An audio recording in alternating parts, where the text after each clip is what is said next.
Degree final year 6 sem. So thank you so much. So ఇప్పుడు నేను ఇక్కడికి first speaking మాట్లాడేది రావాలని, తర్వాత స్టార్టింగ్లో మాట్లాడినా, దాని తర్వాత బ్రేక్ అయింది ఇదేకో.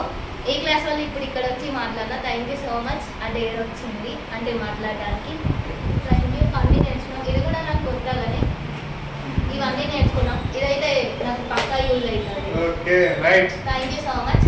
ఇది పక్కా. ఇప్పుడు మీరు చెప్పిన క్లాస్కి ఇక్కడ నేను వచ్చి మాట్లాడినా నన్ను చేంజ్ చేసారు ఒక్కరిని. Thank you. ఇది ఫీడ్బ్యాక్. బీజెడ్సీ 4th సెమ్ నుంచి నేను సార్కి ఫస్ట్ థ్యాంక్ చెప్తున్నాను. నేను సార్కి చూస్తాను కూడా కానీ ఒక తెలియని ధైర్యం వచ్చింది. కానీ మాట్లాడాలంటే హార్ట్ బీట్ ఎక్కుతుంది, టెన్షన్ అవుతుంది, కాళ్ళు అనుకుంటున్నాయి. కానీ మాట్లాడాలని ఆడుతున్నది. అందరికి స్టేజ్ ఫియర్ ఉంది సార్.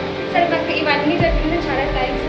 మాకు మీరు చెప్పేటప్పుడు గూస్ బంప్స్ కానీ కళ్ళకి నీళ్ళు కావడం కానీ ఇవన్నీ జరిగింది. ఇంకా ధైర్యం ఎక్కువ వచ్చింది సార్. ఇవి ఎట్లాంటి ఇంకా క్లాస్ తీసుకోవాలి. తప్పకుండా మీ పర్మిషన్ ఉంటే ఇంకో 2-3 సెషన్లు తీసుకుందాం.